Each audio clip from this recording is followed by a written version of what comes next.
Hi all, जय श्री श्याम।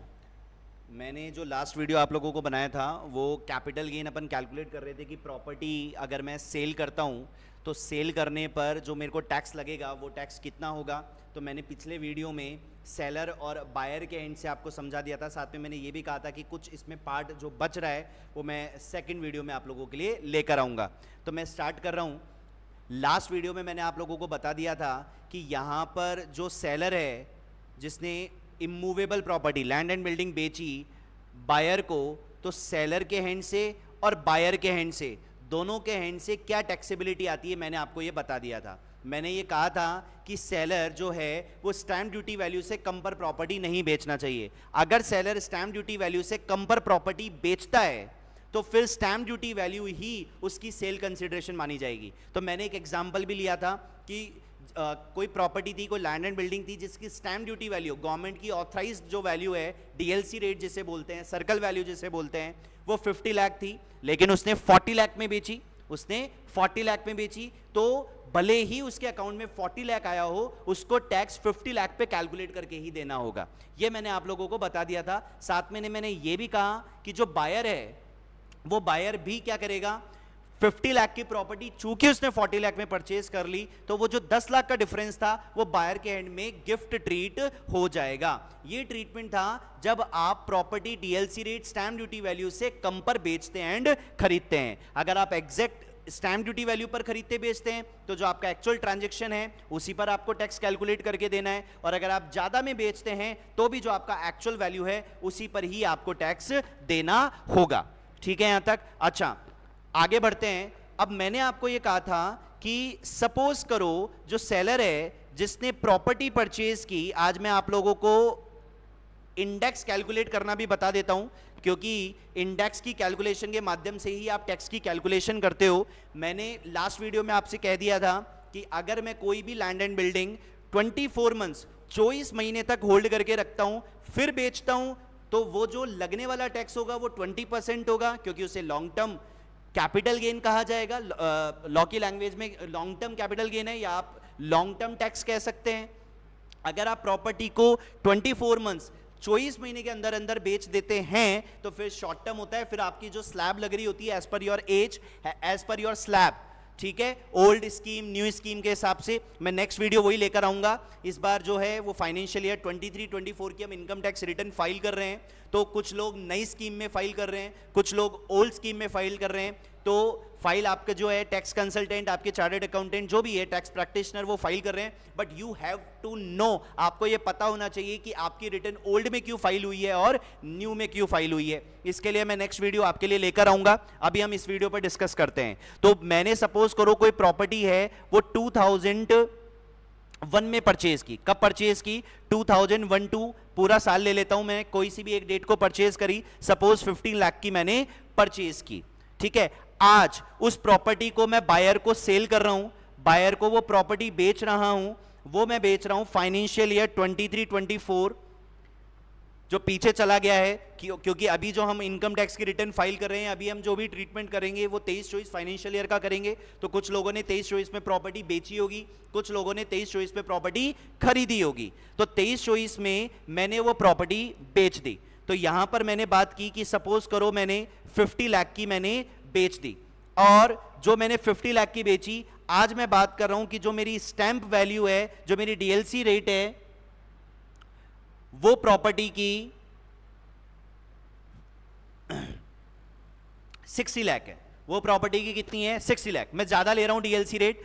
ठीक है, अब मैंने आपको बताया कि आप डीएलसी रेट पे कम पर बेच रहे हो, तो चूंकि कम पर बेच रहे हो तो जो एक्चुअल सेल कंसीडरेशन होगा वो आपका टैक्स का पार्ट नहीं बनेगा। जो स्टैम्प ड्यूटी वैल्यू होगी 60 लाख वो आपका टैक्स का पार्ट बनेगी। हां, मैंने आपको यह भी कहा था कि 10% तक का वेरिएशन अलाउड है। जैसे कि सपोज करो 10% इसका 5 लाख हो रहा है, यानी कि अगर मेरी स्टैम्प ड्यूटी वैल्यू 55 लाख तक है तो कोई दिक्कत नहीं है, मेरी एक्चुअल सेल पर ही मेरे को टैक्स देना है। लेकिन मेरे एग्जांपल में 10% का जो वेरिएशन है, 10% of the actual value, actual sale consideration, जिसमें आपने बेचा है उस वैल्यू का 10% लेकर आप ऐड कर दें या डायरेक्ट 110% निकाल लें, एक ही बात है। तो उससे ज्यादा आपकी स्टैंप ड्यूटी वैल्यू, तो स्टैंप ड्यूटी वैल्यू आपकी सेल कंसिडरेशन है। तो पहले मैं सेलर के एंड से कैलकुलेट कर रहा हूं, लेकिन साथ में मैं आपको यह भी बता रहा हूं सम टाइम क्या होता है। जैसे कि फॉर एग्जांपल यहां बायर को जब मैंने बेची तो पहले आप सेल एग्रीमेंट करते हैं, क्या करते हैं, एक सेल एग्रीमेंट करते हैं। सपोज करो बायर ने सेल एग्रीमेंट किया 1 दिसंबर 2023 को, मैं एक अज्यूम कर रहा हूं एक डेट, 1 दिसंबर 2023 को एक सेल एग्रीमेंट हुआ। उस सेल एग्रीमेंट में ये कह दिया गया, सेलर ये कह रहा है कि बायर मैं तुझे ये प्रॉपर्टी इतने लाख रुपए में दे दूंगा, और बायर भी उस एग्रीमेंट में लिखकर दे रहा है कि इस पेटे मैं तुझे कुछ एडवांस अमाउंट चेक के माध्यम से दे रहा हूं, कैश के माध्यम से वो अलाउड नहीं होता है, आपको चेक से 1 नंबर में ही पेमेंट करना होगा अगर आपको सेल एग्रीमेंट बनाना है। तो सेल एग्रीमेंट जो है उसमें मैंने चेक दे दिया है।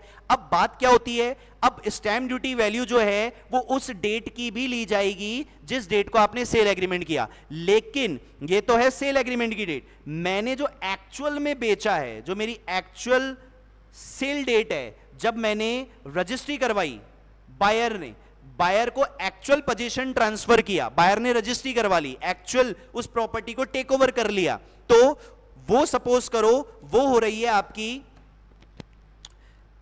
2 मंथ्स बाद, लेट सपोज वो हो रही है 1 फरवरी 2024 को। अब उस दिन की स्टैंप ड्यूटी वैल्यू भी दे रखी है, उस दिन की स्टैंप ड्यूटी वैल्यू भी दे रखी है। चूंकि लैंड एंड बिल्डिंग है, property day by day month wise बढ़ जाती है। समटाइम ऐसा होता है कि कुछ प्रॉपर्टी 5 साल भी नहीं बढ़ी, लेकिन कुछ प्रॉपर्टी 2 महीने में बढ़ जाती है, अगर वहां पर कुछ डेवलपमेंट हो जाता है तो बढ़ जाती है, इसमें कोई डाउट नहीं है। तो जो स्टैंप ड्यूटी वैल्यू है, सपोज करो यहां पर 70 लाख हो गई, जिस दिन रजिस्ट्री करी उस दिन स्टैंप ड्यूटी वैल्यू 70 लाख हो गई, लेकिन जिस दिन एग्रीमेंट किया उस दिन स्टैंप ड्यूटी वैल्यू 60 लाख है।